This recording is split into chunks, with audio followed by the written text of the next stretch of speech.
Okay, what's going on, everybody? My name is Mangg, and the time has come for another Owlcat Let's Play. But unlike their last couple games, the Pathfinder games, which I didn't really know a whole lot about the setting or anything like that, this is Warhammer 40k Rogue Trader, and I do know a thing or two about Warhammer 40k.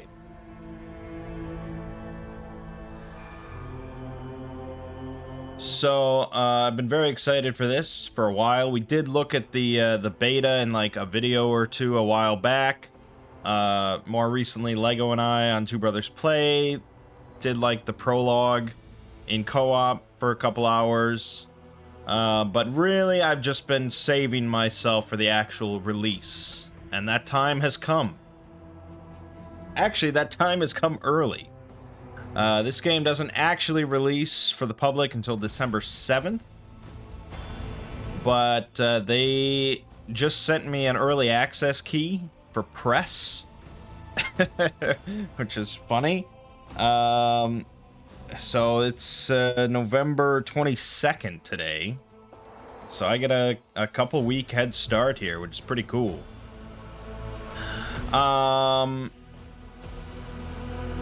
Yeah, I mean, I feel kind of bad because I haven't done any sort of, like,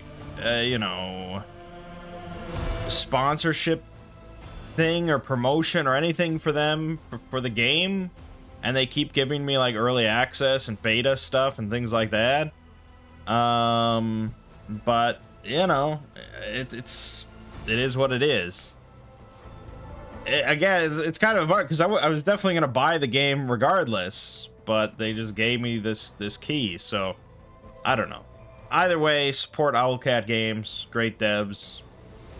But we're gonna get started. So, here's our plot for the main story. Take up the mantle of a rogue trader, the scion of an ancient dynasty of daring privateers that reign over their trade protectorate and explore the fringes of the known galaxy. Darkness looms over the bloodline of Von Valancius as it faces multiple threats from within its own ranks and without, as countless enemies seek to destroy the most daring and brave agents of humanity. It is up to you to hold the reins of this shattered protectorate and forge a new path for the Von Valancius dynasty, currently finding itself in a vortex of wars, intrigues, calamities, and heresy. The stakes are high and rise even higher as you cross paths with terrifyingly powerful and ambitious adversaries in the darkness of the Coronis expanse. Very exciting stuff. Now, difficulty. I don't know. I don't think really enough has been said about the difficulty for Rogue Trader. On Wrath of the Righteous now, I'm fairly comfortable with core difficulty. I don't know what that would correspond to in this game. But since they already say for daring that it's not recommended in capital letters, red text, for not familiar with the 40k Rogue Trader system, I think we're going to stick with normal. So it reduces enemy stats by 20%, their health by 40%, their damage inflicted by 30%, all sorts of stuff. And so it's sort of like, this is not the baseline. Daring is the baseline. But we'll save that for some other time. Let's just do normal. Alright, now of course we want to make a custom character because we like all that stuff. Now, for character, I generally play as good guys. I especially for like my first time through a game like this, I like to play as a good character. 40k is kind of little weak on good characters that are like virtuous and honorable and, you know, don't slaughter innocents. So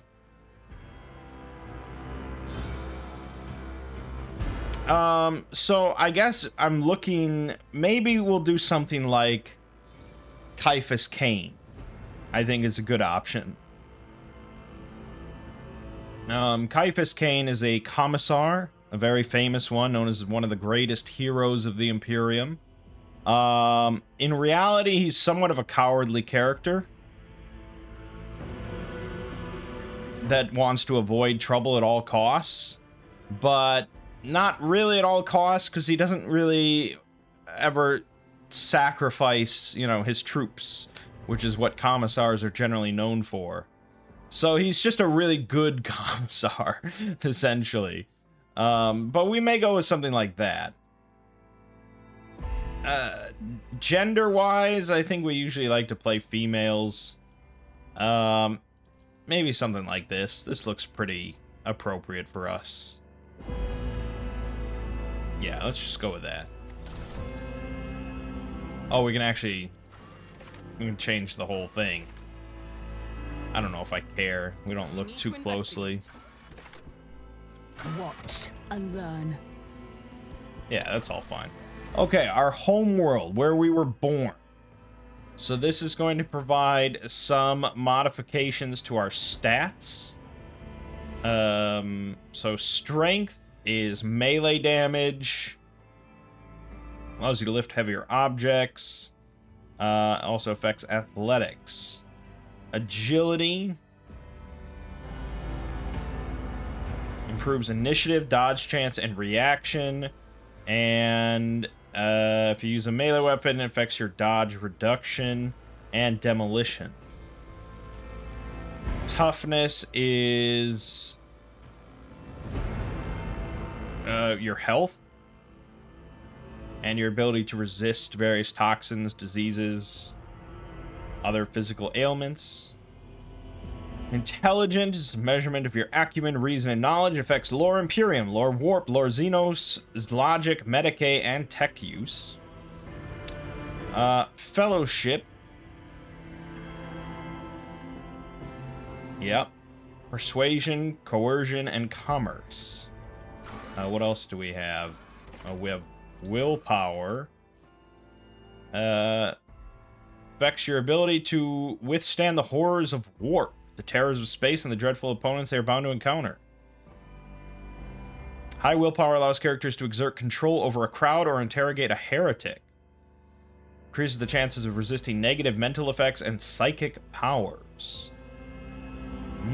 Yeah, I mean, honestly, being a psyker would be pretty cool. And I'm kind of leaning that way. Like I wouldn't mind being like a real kind of commander. Sit in the back, you know, have high social skills and some psychic abilities, things like that. That could be fun. Okay, that might be, yeah, perception. Awareness skill, reduce enemy dodge chance against your attacks. Reduce enemy dodge chance against your attacks. I assume that's ranged and melee. I'm not sure. So that's all the stats. Then we also have features. So, Fortress World, every time they kill an enemy, they gain plus 10 stack of never stop shooting. At the start of the turn, there's a stacks of never stop shooting % chance that the first attack this round will cause 0 AP and will not count toward the attack limit per round. If this effect triggers, all the stacks are lost. Okay, so basically every turn in which you've killed something previously, you have a chance of getting a free attack. Imperial World, they get no stat bonuses, but they can select any characteristic except for weapon skill or ballistic skill and add plus 10. So they're very flexible. Forge World get an augment, subskin armor, locomotion system, analytics system.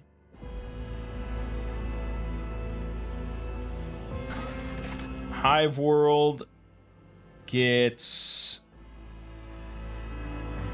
resolve if there are 3 or more creatures in a 3-cell radius, but they get a -2 penalty to resolve with no creatures around. So resolve is the amount of momentum gained at the beginning of each turn or after killing an enemy, and momentum allows you to spend it to do like big heroic acts or desperate measures. Those are like big abilities. So there's that. So that would be good. Strength enough if you're kind of in the thick of things. Voidborn gets Fortune. They can reroll any failed attack, dodge, parry, characteristic, or skill test with a 20% chance of success.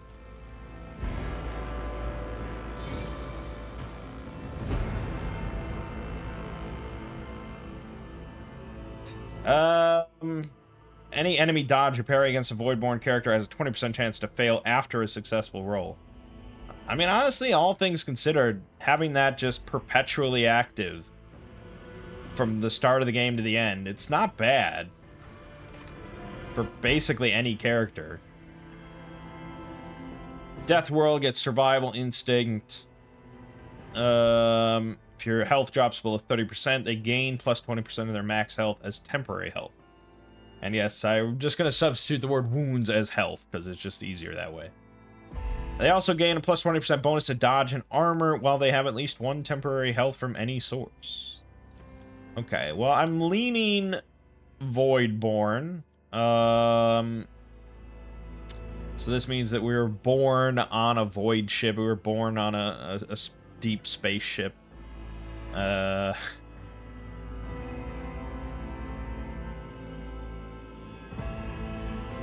We get the willpower bonus, so we can go towards psychic stuff, intelligence stuff. We lose a little strength, but that's okay. We're definitely not going to be in melee. We get fortune. We also get talents, which we can take after we level up. These are options. So we can get bloody mess to do better crits, contagious luck.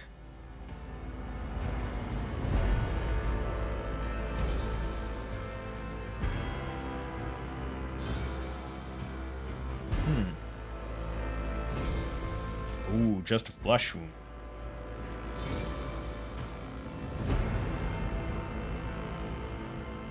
Anytime an ability or talent uses fellowship bonus, a Voidborn character can instead use intelligence bonus if it's higher. Ooh. We could forego fellowship. Okay, we're gonna go with Voidborn. Then we have our origin. So this determines some more stats, some more skill modifiers. Gives us another feature. Again, we're leaning towards Commissar, like I said. So this gives us the at all costs feature. We can use this once per combat to make our next single shot or single target melee attack either mark a target, and whoever kills it then gets an additional turn with +2 AP, +4 move.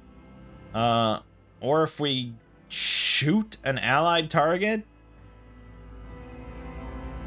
I guess we give them an additional action point at 3 move for the next round. Interesting. This will give us weapon skill, which is melee, which is not great. Fellowship, which is good. Coercion, which is good. Athletics, which is good.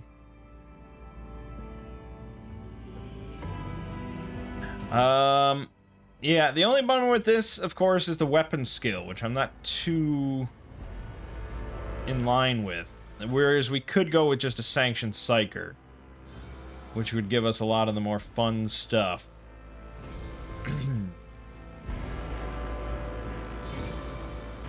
Just let us go right into using psychic abilities. So I guess we're gonna go with this. I said, you know, like a commissar, but that's we will embody the spirit of a commissar, but mechanically we want to be a sanctioned psyker. It's just the most interesting.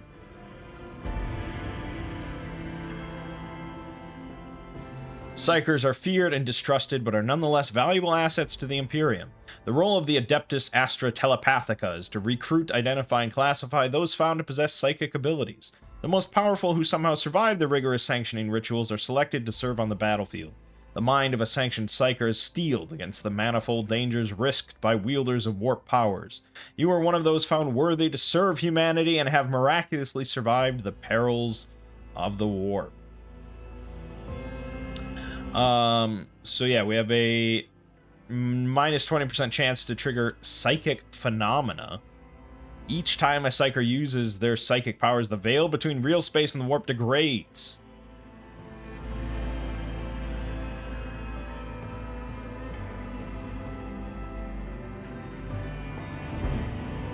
Fun. And we have a psi rating of 0, which we can then eventually increase to get new abilities. Okay, yes, that's what we're doing. But then we get to pick our subclass, like our archetype for being a psyker. So we have Biomancer, Diviner, Pyromancer, Sanctic, and Telepath. So, Biomancy is going to be focused, I imagine, on buffs and healing, things like that. Iron Arm would increase strength and toughness until the end of combat. Plus 10, plus 4 times their psi rating. Oh, which is 0. So it'd be plus 10 strength and toughness until end of combat. It's not horrible, though.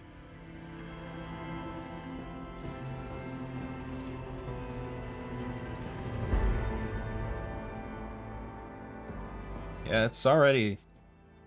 seems like a good start. We could be a healer. We could buff. Do a little bit of damage. Seems like it might have it all. Diviner, of course, is predicting, seeing the future, forewarning. Psyker increases target's dodge and parry by 3 plus our perception bonus until the end of combat. Again, also a lot of buffs, but I don't know if it has much besides... But I guess it's got some debuffs to the enemy as well. Doesn't seem as flexible, though. Pyromancer, obviously, it's going to be a lot of fire and warp fire and all that sort of good stuff. Plenty of... I mean, it's also very cool. It's tempting, but... the Sanctic. Protect allies and smite heretics. All allies in a circle with a 5-cell radius gain +1 plus psi rating resolve until the end of combat. Okay, there's going to be a lot of resolve, armor... Enemies adjacent to the Psyker suffer plus 10% more damage.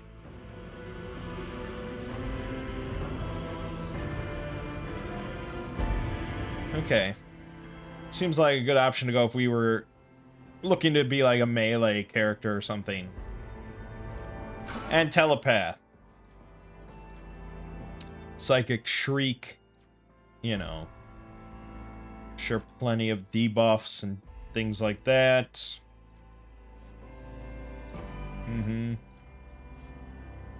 Yeah.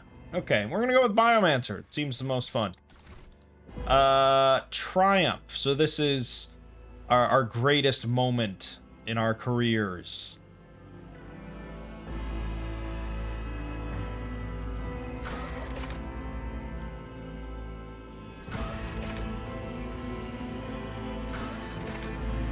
Illustrious Grower, you single-handedly saved a pilgrim ship by stopping a warp breach while traveling through the Immaterium. That sounds pretty cool. And then our darkest hour, our biggest negative moment, our lowest point.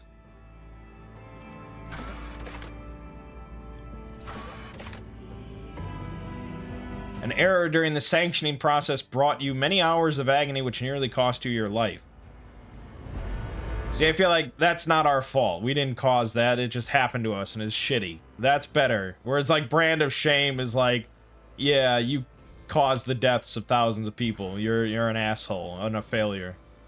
And this also not our fault. A warp entity possessed our body, leaving our soul forever scarred.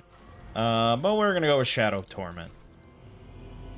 Okay, so now we actually get our archetype, which is different, I guess, than our Sanctioned Psyker subclass. So this is basically the same for every class from what I've seen. So that you pick warrior, officer, operative, soldier. That allows you to then go into a master class or whatever you want to call it at level 16, based on your starting class. And then at level 36, no matter what, you can become an exemplar. So we're almost certainly going to go with officer. Like I said, we want to sit in the back, use our willpower, fellowship to buff allies, make them better. Yeah, it just probably is the way to go. That's how we're gonna play it. Okay, then we have characteristics. So you have the stats that we went over: strength, toughness, agility, intelligence, perception, willpower, and fellowship, which is, yeah. But then we also have weapon skill and ballistic skill. Weapon is melee, ballistic is firearms or ranged weaponry. So we obviously want willpower to be quite high. It's a very important stat for us. I think it's possible that we could ditch fellowship a bit because of that one talent. I don't know how smart that is, but we certainly want... Yeah, we want a lot of willpower. Let's bump intelligence up to 40.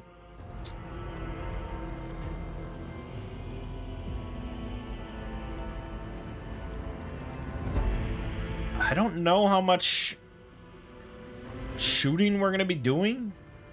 I don't know how much, like, I feel like a lot of our AP every turn is going to go towards helping out allies or giving them turns or giving them buffs and things like that. I'm not sure how much we're going to be shooting as just like a default action. I guess we'll put it to 35 just in case, but maybe fellowship to 35, intelligence to 45, and just go with that. Because then we get a lot of the nice skills. Skill use. Alright, our Void ship.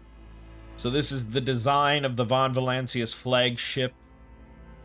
And apparently there is, like, space combat in the game. I have not seen any of it. I obviously didn't get to it when I did the early access thing. But we can be a sword class frigate, a falchion class frigate, or a firestorm class frigate.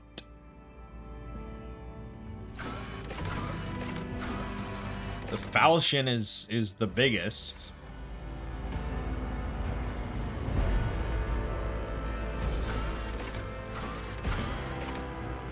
I don't know. I mean, they're all cute little models. I like that this one has the badass angel on the back end. That's really awesome. Let's go with that. And then we could pick a name. Ooh, yeah, random names. Daring Destiny. Mercy of the Stars. Yeah, I like that a lot. Let's go with that. Alright. And then for our usual name, of course... we need to make this, we need to make this like a Warhammer 40k name, though. Like, Tacotus Beaticus. Yeah, there you go. Perfect. And there's our character. Destined to save the galaxy. Or something. I'm very curious as to how this all ends, because it's like, what can we really accomplish that would have any meaning for anything? I guess it'll have meaning to Taco B and our companions. And that's mostly what matters. Not everything has to be about saving the world or saving the galaxy.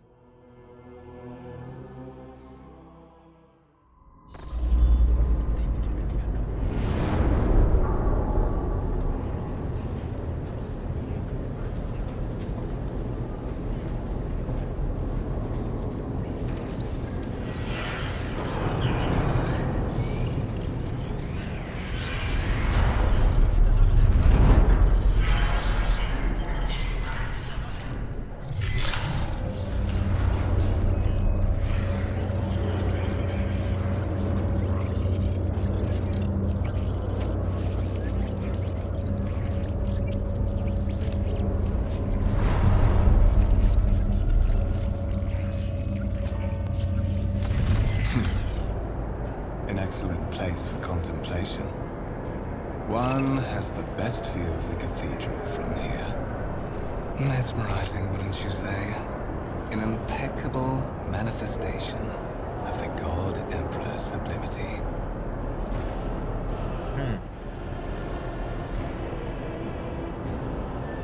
Truly an awe-inspiring sight. That is the purpose of all temples to the God Emperor, to inspire awe and reverence. For it is the duty of his servants to persevere in their tireless service until they are presented with the chance to give their very life for the master of humanity. Allow me to introduce myself. Conrad Voigtwehr, Master of Whispers, in the employ of Her Ladyship rogue trader Theodora von Valencias, at your service. I haven't had the pleasure of speaking with you in person before.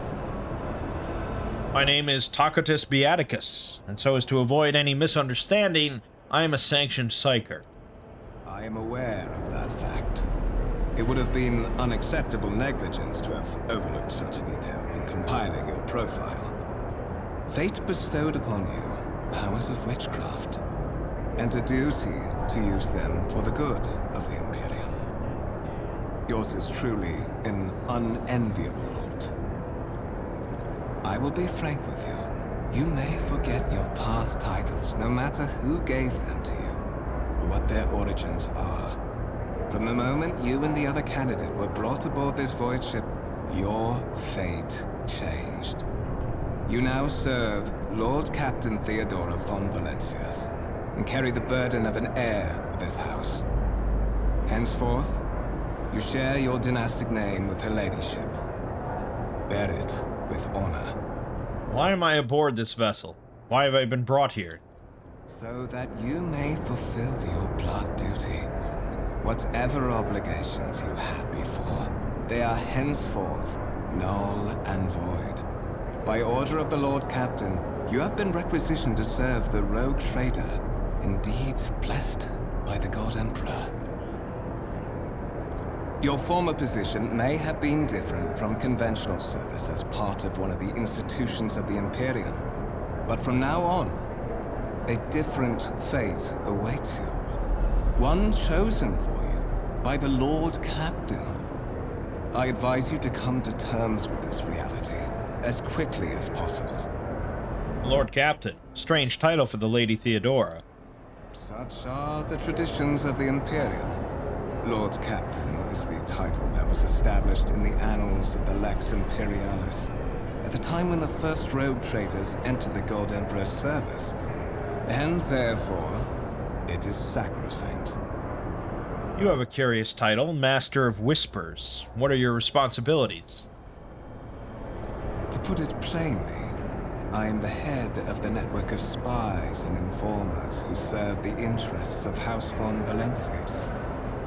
I uncover weaklings both among Lady Theodora's retinue and in the ranks of her rivals. I eliminate our vulnerabilities and exploit those of others. Tell me about the one on whose ship I found myself. I would rather not discuss the Lord Captain behind her back. Especially not on board her ship. No one knows better than I that whispers are wont to attract particularly close attention.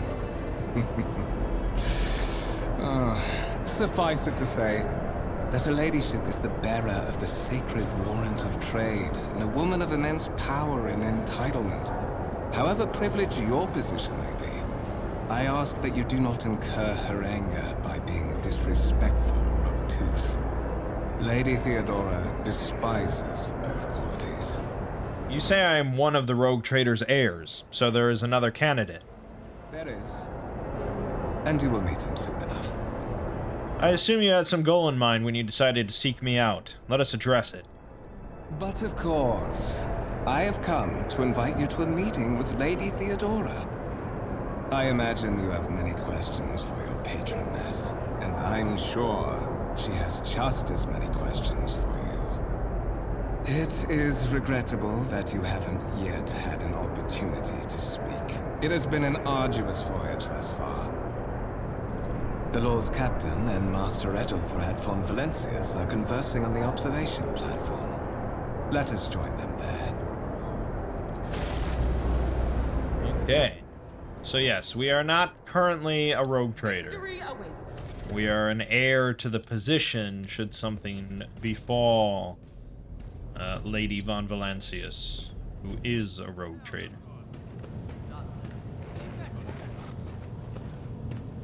It's about time. Yeah, I do feel like this is zoomed in a little much. I don't know if I just have mods for like Wrath of the Righteous that gives me... Yeah, I mean, I don't see much of a camera zoom out option here. I think it's just is what it is.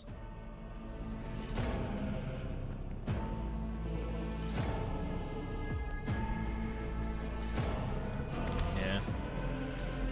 Just feels a little close for my tastes. But there'll be mods, I'm sure.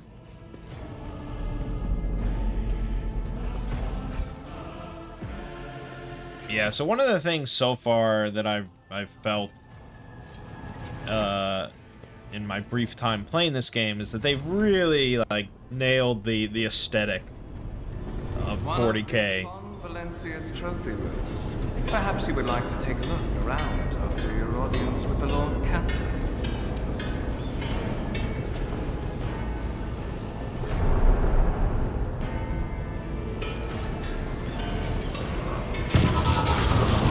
What's happening?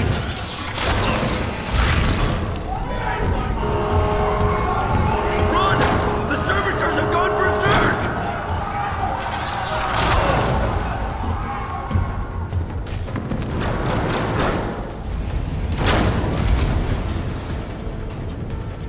Feel my wrath.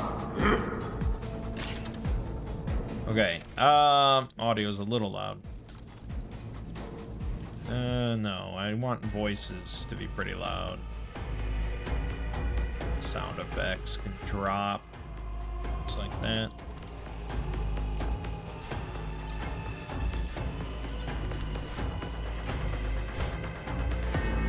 Okay, so we are in battle. We've been ambushed, so there's not a lot we can do beforehand.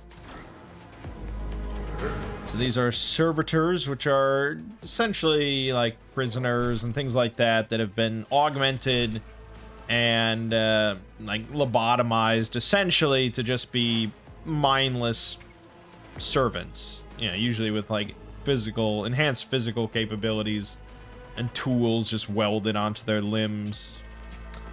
Yeah, I don't really need tutorials too much. So these are now malfunctioning. Something's going wrong. They're just killing everything in sight. So we do have a pistol that we start with, a revolver with 7 to 11 damage, 15% armor penetration, and it has an additional 15% hit chance, but it has very short range, low ammo capacity, all that stuff. So yes, you do have to occasionally reload weapons. It's kind of like XCOM, which I think is great.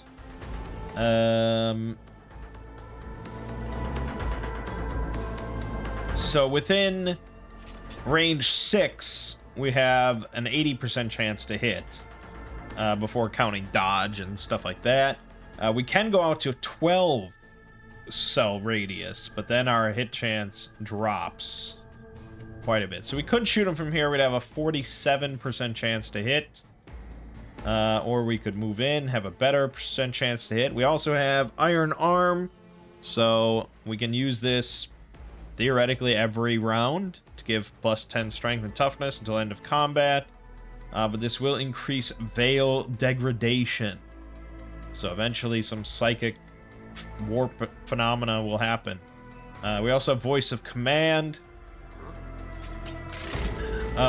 This will fully push an ally, increasing their characteristics, all their stats by plus 11 for 1 round.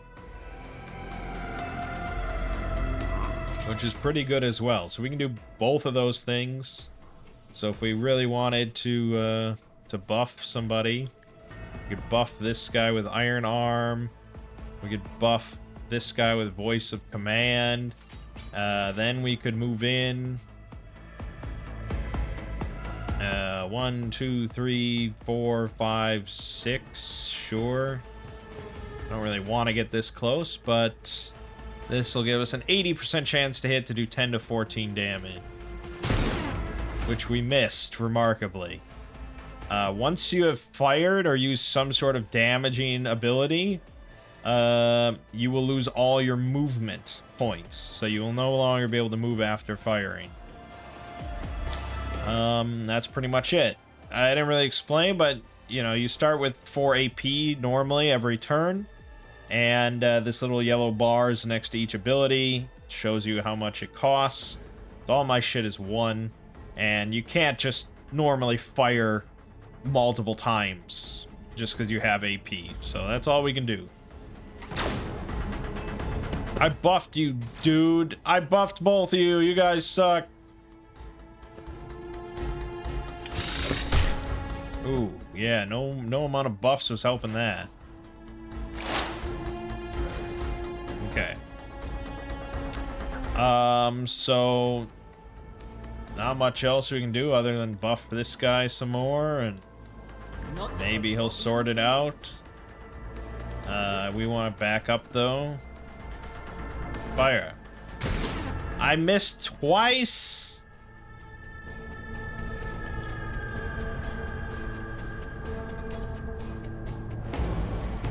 So Veil Degradation does decrease by 1 each round. Minor Psychic Powers increase by 1. Major is 3. Sounds like once it hits 15, you're going to see some serious shit. Okay, that guy hit at least, but he's still probably going to die. Yeah, it seems hard to avoid. So Conrad is doing similar things of just buffing. 3, 4, 5, 6.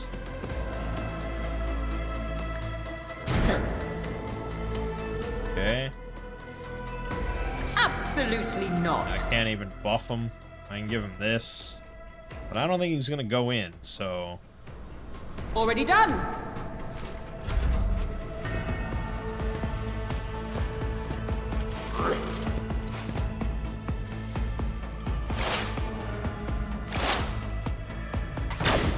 Oh, God.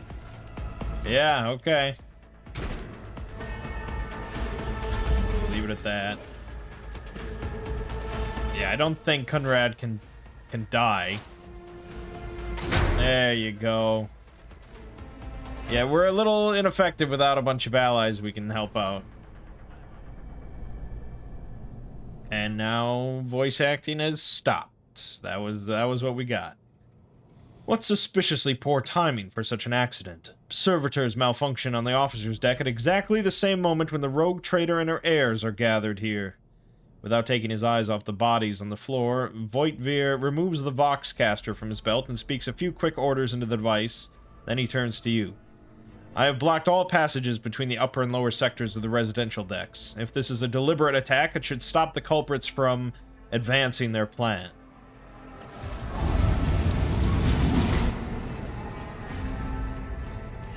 God. Spread out. No one's allowed to enter the premises. Stations. The lines on Voidvir's forehead soften and his voice regains its usual courtesy. I'm afraid I must remain here, Tacitus Beaticus. For Lady Theodora's safety, I have to oversee the execution of these orders personally. I hope you will have no difficulty reaching the observation platform on your own. It is just at the end of this corridor. The Master of Whispers gives you a curt bow.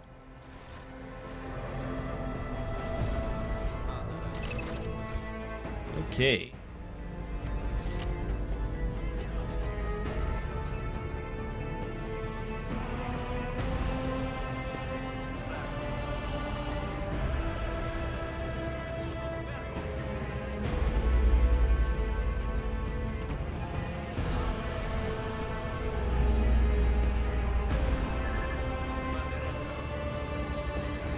Pretty cool stuff.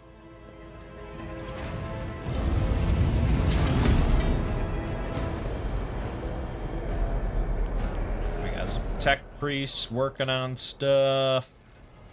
Yeah, I mean, it's a big operation, this whole rogue trader thing. That is simply irrational, Lady Theodora, says the man dressed in peculiar garb, his voice tight with tension. His face, half of which is covered by sin skin, is twisted in a grimace of displeasure and disbelief. Assimilation into the trade structure would be a political and economic suicide, practically an admission of heresy. The tall, gray-haired woman pins him with her gaze, her cybernetic eye flashing crimson. Then suggest an alternative that will satisfy me. I have described the situation, no worse than my seneschal could have done. Make a decision. What will you do with Ion 6, Adelthrat? Survey the room.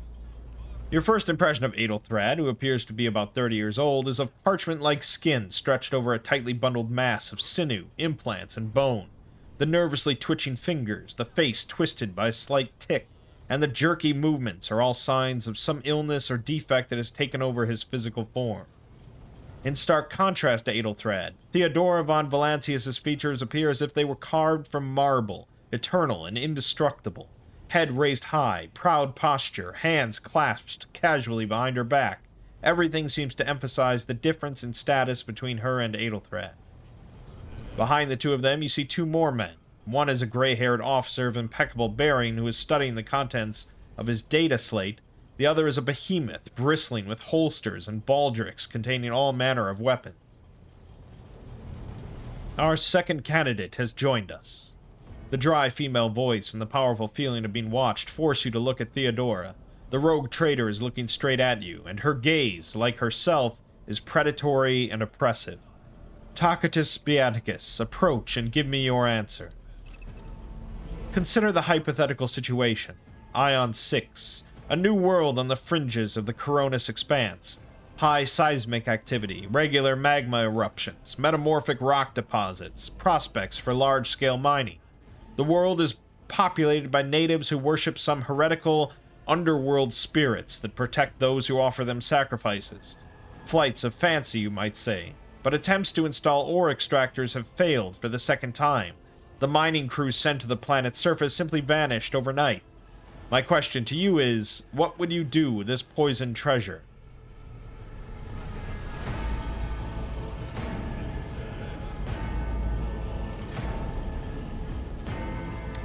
There are ways to confirm whether what is happening on Ion 6 is witchcraft or not. It might cost several psychers to do so, but it will give us the answer. Theodora smirks. Thorough but presumptuous. It took me a great deal to find one psyker who could serve me well for many years, but you speak of several. Adelthrat looks at you with the warmth of a snake.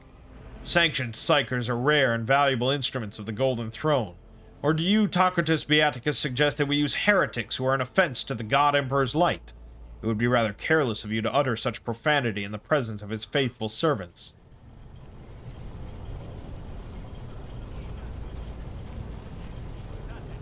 I gave a straight answer to a simple question, which, as I understand, was still more than you could do, Adelthrat. The color drains from Adelthrat's face, which distorts his features further. Insolent, ignorant upstart, how dare you! Adelthrat. Theodora's tone renders him silence. I believe I gave you an assignment on this ship.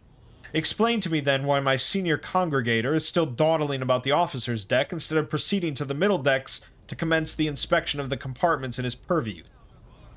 I beg your forgiveness, Lady Theodora. Your presence has such a profound effect on me that I well forgot the time. Adelthrat bows ceremoniously and takes his leave without sparing you another look.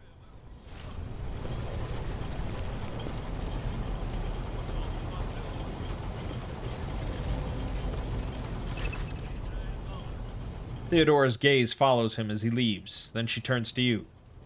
So, Tacitus Beaticus, why are you here?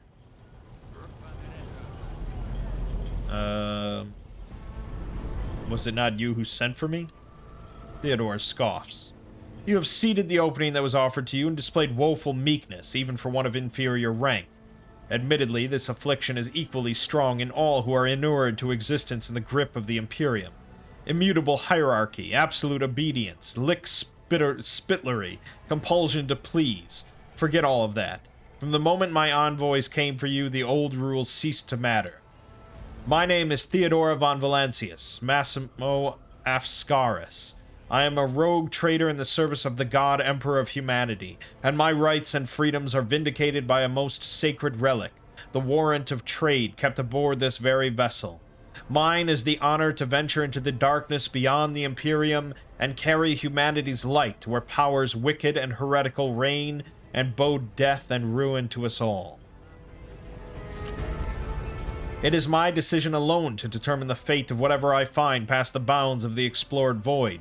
Every world I discover, along with all there is to find thereon, resources, people, riches, and mysteries, is mine by right.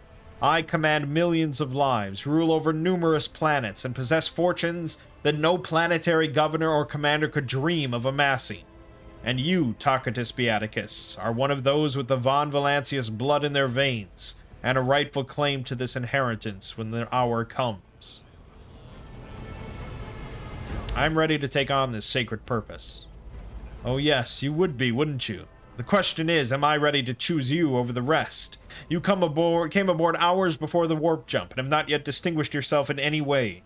As things currently stand, I have doubts that you are suitable for the role of rogue trader. Blood right alone is not enough to earn the high honor of becoming the bearer of a warrant of trade. Nonetheless, your abilities and talents may yet prove useful, if not for the role of Lord Captain, then for that of their closest ally. Theodora sighs and looks away pensively for a brief moment. Alas, even those responsibilities can at times be too challenging for those who share your blood. Conrad Voidveer served me for many years before he made his mistake. Did I hear you correctly? The Master of Whispers is related to you? His kinship to me is most distant, as is yours. Nonetheless, he does bear the name Von Valancius, even if he avoids using it publicly, and as such, strictly speaking, can be considered my heir. That door, however, is closed to him. Voidveer's performance in his current role is satisfactory, or it used to be at least. One of? Does this mean there are other heirs? Naturally. Some have yet to arrive on board, but you have had the pleasure of meeting one of them. Adelthrad may be somewhat disconcerted by the scale of the responsibilities that may potentially fall upon his shoulders. However, I have a good feeling about him as a candidate. Thank you for clarifying. May I ask my questions now? The Vox affixed to Theodora's attire suddenly comes to life, but all you can hear is unintelligible noise. Theodora winces, shuts off the transmission, and gives you an imperious nod. I have some time before the navigator gives the signal to initiate the void ship's translation out of the warp, and my presence is required on the bridge. An incident took place on the officer's deck. Some servitors went berserk and attacked the crew. Is that so? Perhaps the technomats were careless during maintenance, or it could be the warp playing tricks on us in spite of the Geller field. Or perhaps our possessed ship was in the mood for a lark. Theodora laughs nonchalantly. The gray-haired officer gives the rogue trader a look of cautious disapproval. Lady Theodora, for the God Emperor's sake, surely you do not intend to start repeating idle rumors spread about by uneducated riffraff. Enough, Abelard. Such hearsay amuses me. Adira eagerly retells me everything she learns from the whispers of her unseen advisors. She turns to you. This ship is thousands of years old. It has enough hidden nooks, malfunctioning cogitators, and unused compartments to make ignorant folk speak of specters dwelling inside the bulkheads and plotting against those who yet live. Where is your ship headed? The Rycad system, the domain of rogue trader Winterscale, one of my peers and rivals. Only 3 rogue traders exist in the Coronis Expanse, and each of them possesses resources comparable to mine. Perhaps you will one day assist House Von Valancius in surpassing both of them in affluence and splendor. I set the course for Rycad on the demand. Theodora grimaces. She gives you a stern look, then shrugs. For a very specific reason. Perhaps I shall yet apprise you of the purpose for this voyage, but now is not the time. What are my current responsibilities? Observe, learn, absorb. It will take time for you to find your bearings aboard this vessel and in your new position. Eventually, I will find a post that suits you, as I did for Adelthrad. Until that time comes, consider yourself my aide. Gracious Lord Captain, surely there are ways I can prove myself a worthy heir. You can start by not asking questions of this sort. I have no need for sycophants. I will draw my conclusions when an opportunity to prove yourself arises. As for when you will be granted that opportunity, only the God Emperor knows. I have no more questions. In that case, I shall head to... Theodora's Vox awakens once more. This time you pick up shouting. The Lord Captain freezes, listening to the Voxcast, then nods and draws her weapon. Disturbances reported on the adjacent decks. Seneschal, if the need arises, protect the new blood. She glances at you.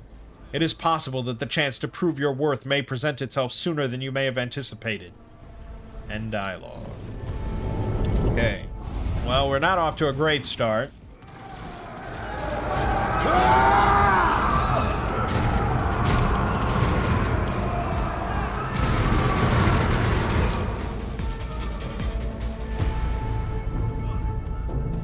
Death will find you soon enough. Your Emperor won't save you! Alright, so these are definitely not servitors. These are heretics. You attack. I took care of this one. Oof. What exactly that means is hard to say. Whether they're just lawless bandits or they're actually chaos worshippers, you know, who knows? I don't know. I mean, buffing doesn't seem too good. We can just put some bullets in people. But I guess may as well buff somebody. Except I can't use this because they're not technically allies, I guess. Okay.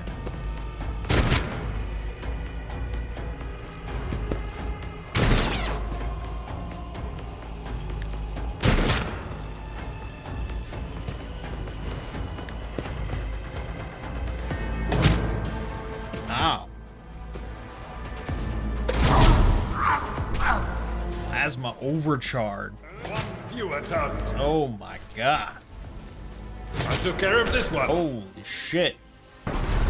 Holy shit, that was a little close for comfort, dude.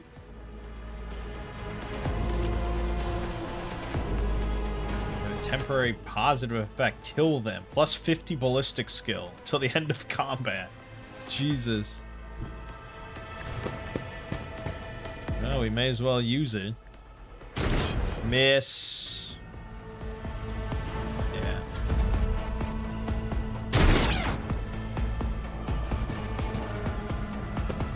How'd you like this? That'll do it.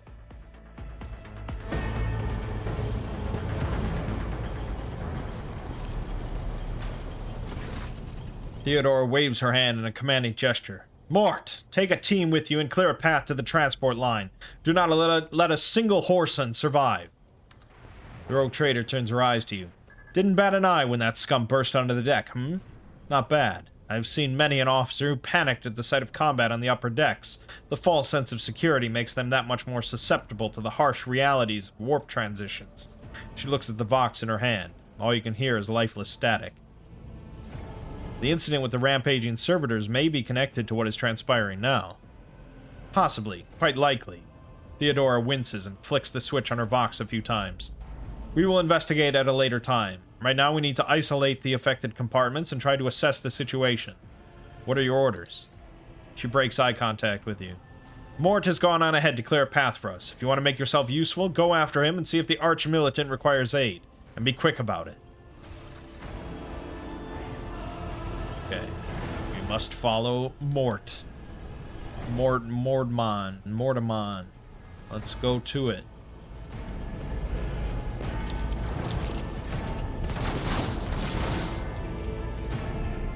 This way.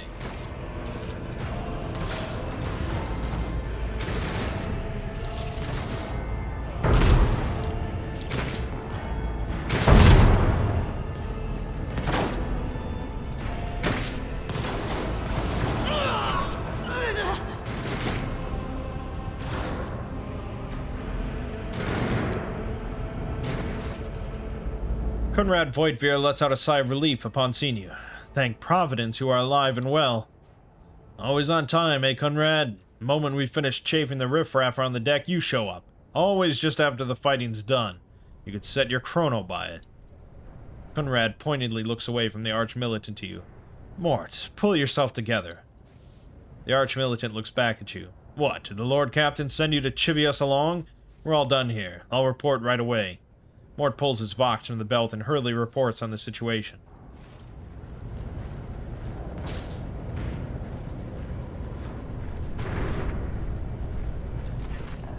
Master of Whispers, what is happening on my ship? The Voxnet is silent. The Vox Master is not responding. Armed assailants have stormed the officer's deck, and my arch-militant just destroyed several more heretics on the way here. Is this a severe case of warp madness? Have some of my crew lost their minds and forgotten who they are and whom they serve? Report! I have not yet received word from the Enignarium regarding any Gellerfield failures, but communications were already unstable half an hour ago, and now they have ceased altogether. Whatever the cause may be, the consequences are spreading fast. I am receiving scattered reports from the middle decks, and the only voxcasts from the lower bays are one-way heretical gibberish. Voidveer pauses. That the madmen have already reached the officer's deck suggests that this outrage was planned in advance. Perhaps this is an organized mutiny.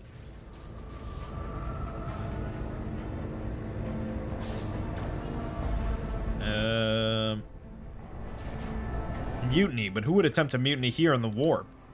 Lunatics, fools, heretics. This ship houses thousands upon thousands of people. Pernicious thoughts and warp-induced delusions could have tainted any one of them. It is a difficult notion to accept, but such risks are inescapable. First, we have to confirm that the bridge and the navigator's sanctum are secure, and I have the means to do both things at once. Her expression changes as her eyes flash ominously. Theodora looks at Voidveer. Edelthrad, where is he? I must know if he is unharmed. A psyker aboard a ship that is potentially being assailed by the warp could pose a greater threat to himself and others than a whole army of madmen with improvised weapons. I have tried to locate him, but the last thing known about his movements is that he arrived on Transitional Deck 18. Blast it. Master of Whispers, find Edelthrad immediately. Seneschal, locate Tlass and the Sister of Battle. Both are to remain at my side. Arch-militant, with me. I must go to my study, and it appears that we might encounter heretics along the way. Tacitus Beaticus. Theodora glances at you thoughtfully. If I may, Lord Captain. Voidveer's voice is soft and cautious. Transitional Deck 18 is at the heart of the disturbance, and if our goal is to bring Edelthrad back, I could use some support. After all, I am not as adept at directly confronting enemies of the House as the esteemed Arch-Militant, and taking into consideration Edelthrad's psyker powers...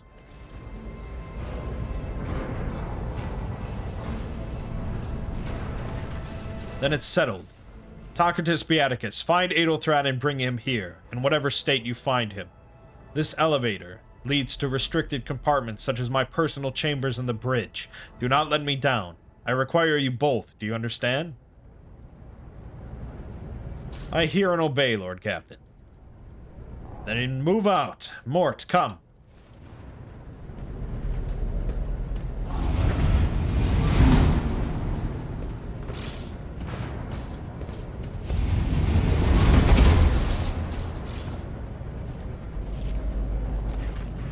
Voidveer gives you a nod. Are you ready to head to 18? It is a long walk, and you do not even have proper gear. I shall make do. Lead the way. Of course you will. He rummages in his pocket for something. Lady Theodora would never have someone she couldn't rely on as one of her heirs, but that is no longer relevant. With a pop and a sharp crackle, something hits you in the abdomen, and you are consumed by unbearable, gut-wrenching pain. Oh no, the Master of Whispers is a bad guy. What?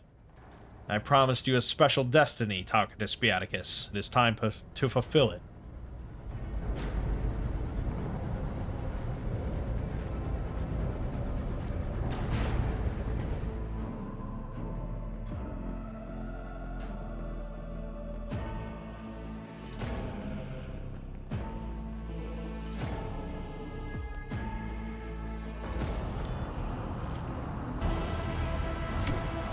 Ugh. Careful, careful. Be gentle with our guest. She has an important mission to complete during our visit to the Warren Chamber, and for that, I need her breathing. Oh, you are back with us, I see. Delightful. Voidfear, you two-faced scum. You're the one behind this mayhem. How perceptive of you. I'll help you with the next insight.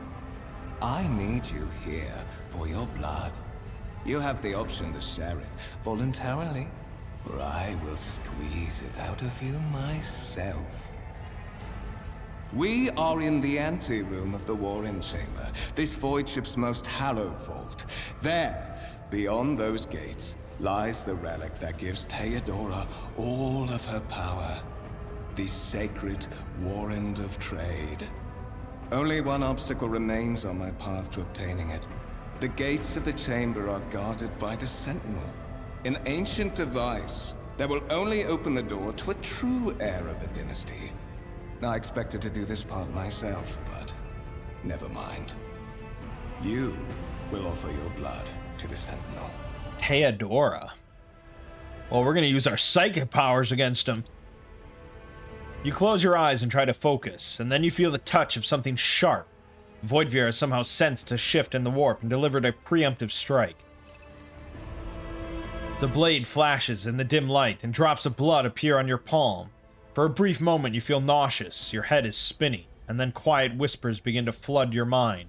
More and more sourceless voices echo each other, drowning out your own thoughts, replacing them with a singular urge. Go to the gate. Go to the gate. Go to the gate. Alright.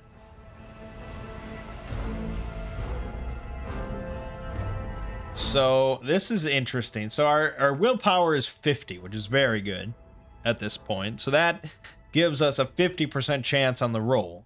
That is then modified by the difficulty. So, actually, a high difficulty number, in this case it's 40, is actually an easier roll because it just adds to the chance. So, like, if it was willpower 10, it would be a lot harder. It's a slightly odd way of doing it, but it works. So we have a 90% chance of success. If we had willpower of 20, it would be a 60%. But, yeah. Get out, I'm not your puppet.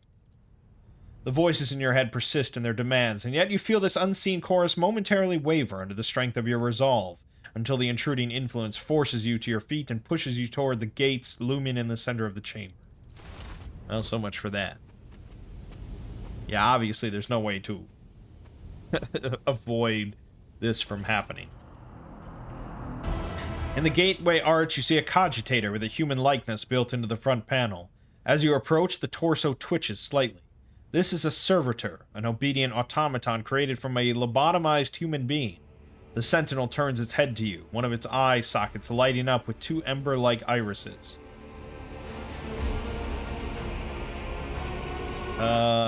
Yeah, we're not going to fight our way out of this, so tech use, examine the device. So this is tech use 30, we have 45% skill, we have 45 skill, so it's a 75% chance.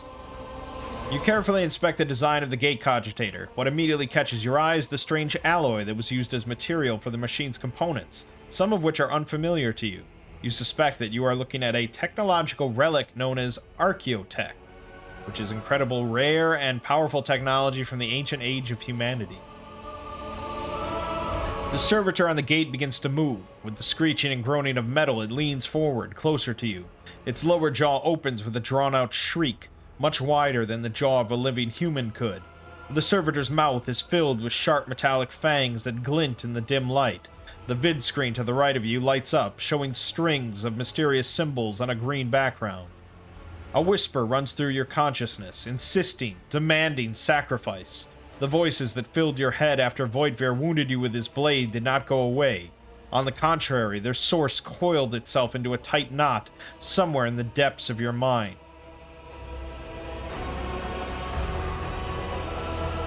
Alright, we're gonna put our hand in. The Sentinel's jaws clamp around your hand, puncturing your skin and sinking into your flesh. A few dark drops fall into the servitor's throat, and immediately you hear humming as the servo motors start up and the pumps stir into motion. The vid screen of the cogitator flickers. Several long minutes pass. The Sentinel's jaws remain closed, and you're beginning to feel sick. Perhaps if you were to lean against the gate, you could catch your breath, maybe even close your eyes and pretend none of this ever... High levels of caustic humors. The subject is in a state of heightened stress. Do you require assistance? You do not understand where this quiet voice is coming from, crackling like static. Is it the Sentinel? The Cogitator? Is it a figment of your weary mind? Whatever it is, you can clearly hear every word. Yes, I do require assistance. Pain shoots through your head and subsides just as quickly. It would seem the entity coiled in your consciousness does not have the ability to do you any real harm.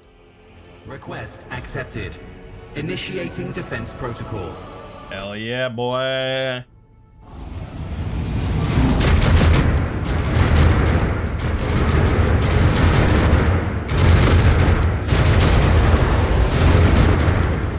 Well, there is still another way.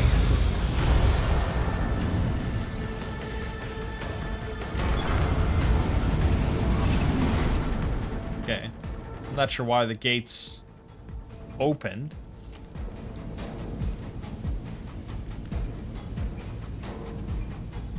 But here it is. The warrant of trade. Tolerate weakness. Look at it. It's so massive. It's amazing. Warhammer. This is really just fully indicative of what the 40K setting is.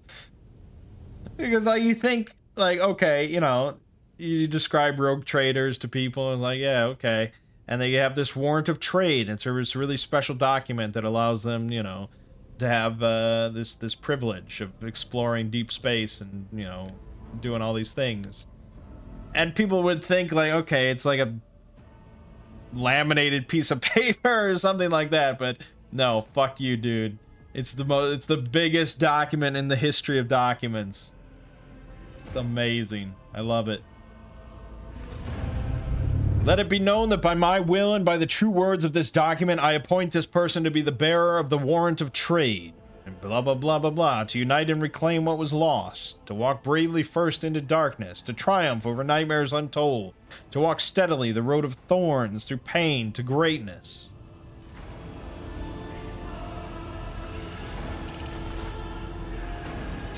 Escort the child of the house to safety.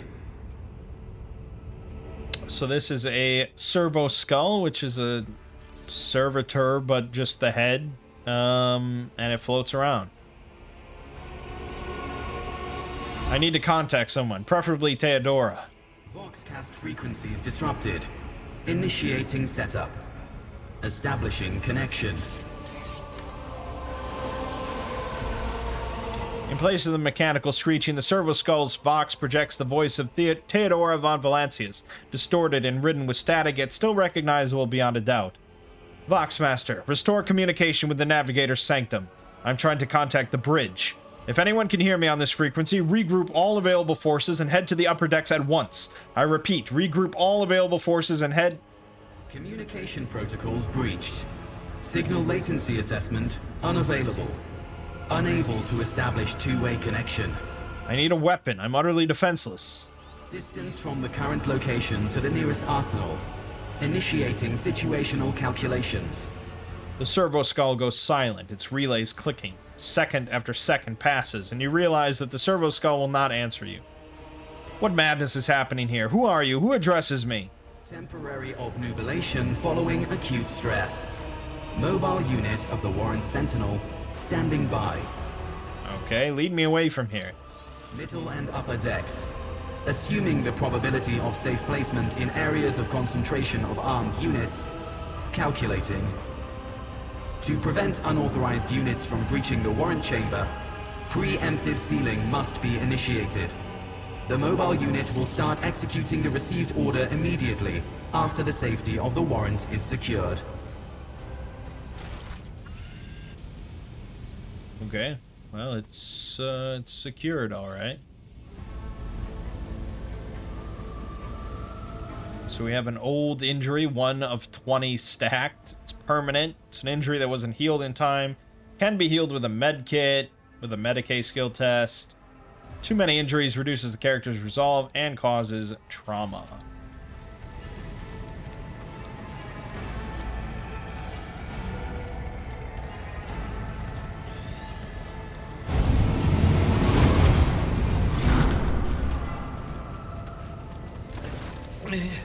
Mistress? What? Whatever are you doing in the warrant chamber? How did you... Throne preserve me. What is the meaning of this? Conrad Voidveer is a traitor. When we parted ways on the officer's deck, he stunned me somehow and brought me here. What? He intended to take revenge on Theodora for something, and trying to reach the warrant was somehow part of that plan. Oh, holy... Holy God, Emperor. I presume he is the one responsible for the mutiny. And, Mistress, I wish to remind you that you are to refer to the Lord Captain as Lady Theodora.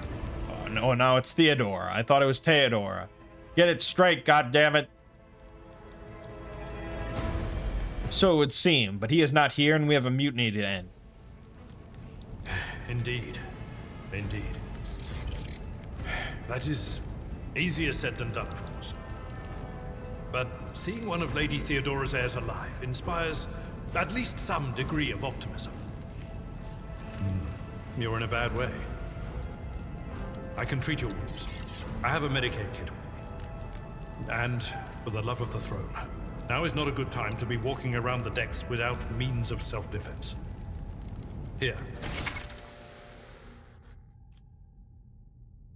So if you take more than half your health in one round, you take an injury, which reduces your resolve, which again affects your ability to gain momentum to use the big abilities. This is considered a fresh injury during the first 3 rounds. After that comes an old injury. Fresh injury, healed with a med kit without passing a skill test, blah, blah, blah. Okay. Sometimes. So now we have our second character. Treaties on Tactica Imperialis and weigh every step. Sometimes, though, you just fire your biggest cannon and save the day. Able Yard, he will use his Medicaid. Now where were we? Perfect. So he has a chain sword, which is pretty epic. He can just do a strike with it. Or he can do a cleave for 2 AP to hit multiple things. He's also got brace for impact once per combat. Plus 2 deflection for each archetype taken by the Navy officer. Not be forcefully moved or over-penetrated. And he can also charge every round. Cool, cool, cool. Doubt is for the weak. Let's open our inventory. We're going to want to grab this revolver. I don't think we need a sword in hand. It's not our way. We have an armored body glove, 15% armor. 15% armor. That's a weird way to do armor. This character will have 35% chance of dodging an average attack of enemies in this chapter. Okay, that's a nice metric, I suppose.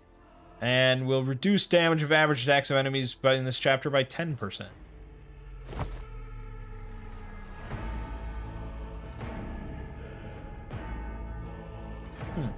Yeah, okay. That is a noticeable improvement. Now you're prepared for the trials ahead. The lower decks are teeming with heretics instigating the rabble to revolt. But that is the least of our problems. The ship's enforcers are rounding up the scoundrels and suppressing the resistance. The situation on the middle decks is much worse, although strike teams have already been dispatched there. All communication with the bridge and the engineering bay was lost. So, apart from scattered voxcasts, we have no information to go on. But that is not the worst of it all. All these jolts and shaking are most alarming. These are signs that the navigator and the master helmsman are having difficulty translating the ship out of the warp and into real space. I fear that they may have already lost control. We must reach the navigator's sanctum and get a handle on the situation. If we can manage that, some aboard this vessel may yet survive. I heard one of Theodora's voxcasts. Lady Theodora's. Which one? The last one I received was about the navigator's sanctum, and that was a good while ago. In any case, let us hope that the Lord Captain is well and safely in charge of the ship's defense. In the meantime, We must do all we can to prevent the ship from veering off course. For the Imperium and humanity. Lead the way, Seneschal. Come.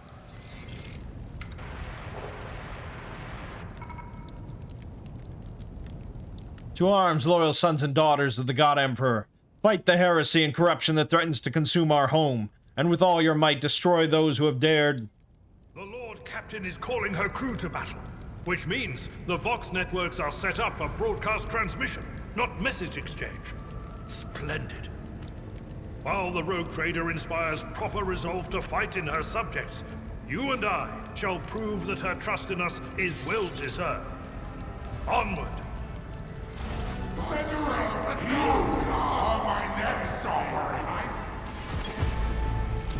Okay.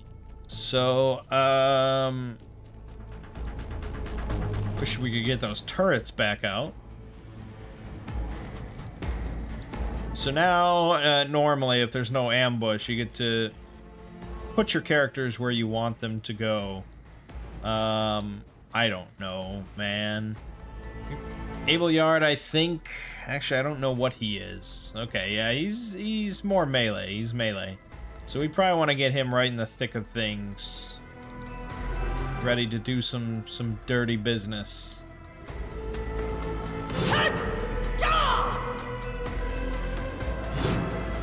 Parried. Good.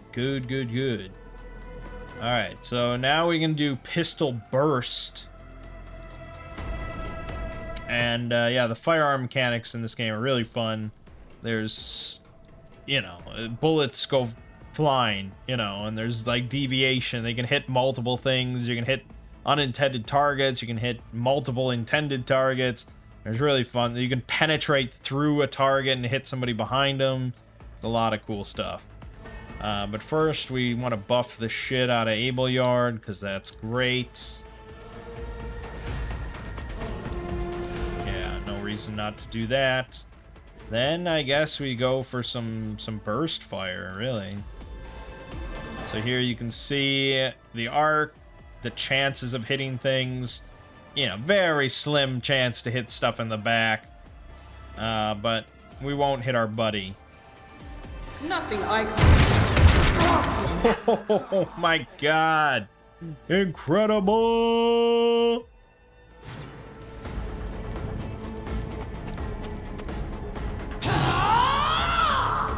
Alright, this is perfect cleave time. Oh, it's glorious.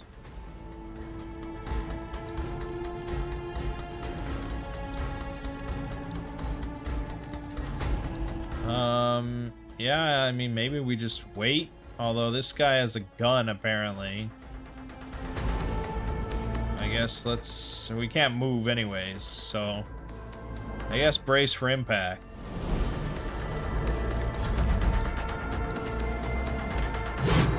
Parry. Didn't do shit.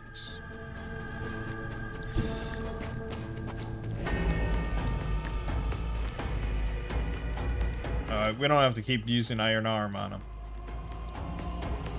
I'll pass. Damn, dude. Very fun. Okay. That is job well done. We can loot them all. And, yeah. You just kind of take it all. There you go. Alright, I think we're going to leave it off here. Obviously, it's... Well, no, actually, let's level up real quick. I lied to you. We're going to level up.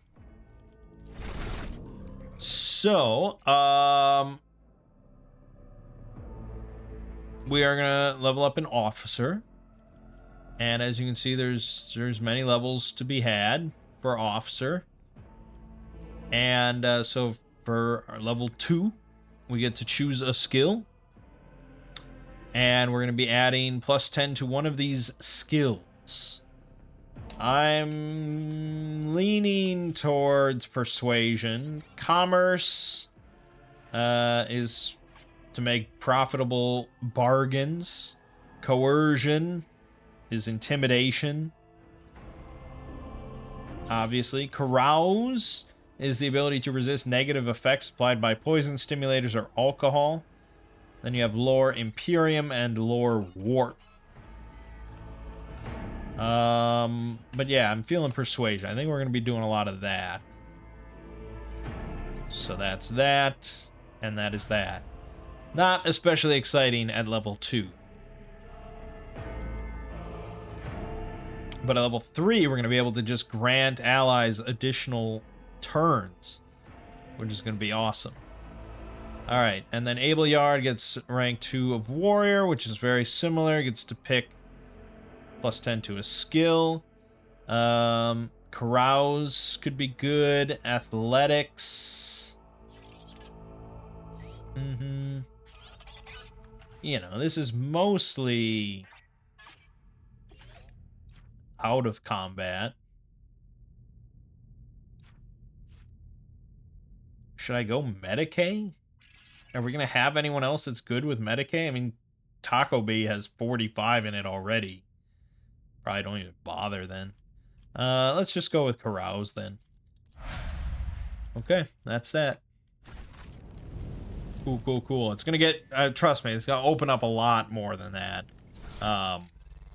Once you get, I don't know, I don't remember what ranks. Once you get to like rank 4, so you start getting the perks, the talents, it really opens up. But yeah, for now, that's that. So we did get a las pistol. It has lower armor penetration, lower damage, lower range, but it has much higher max ammo, so you don't have to reload as often. And I think that's meant to be a chance to hit bonus. I think there's a bug here, the 30 there above rate of fire. I think that's meant to be a bonus to hit, and it's just not popping up.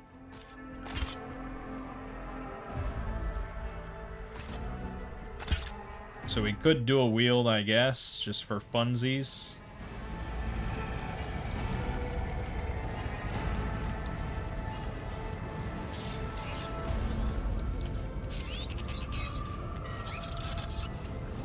Yeah, I don't know. All right, anyways, that's gonna do it for today. It's a lengthier prologue. Actually, I don't even know how long the prologue is. Lego and I didn't even finish it after a couple hours, and we were skipping dialogues. So it is fairly lengthy process, but it's exciting stuff. For now, my name is Mangg. Game you've been watching has been Warhammer 40k Rogue Trader. I'll see you fine folks in the next part.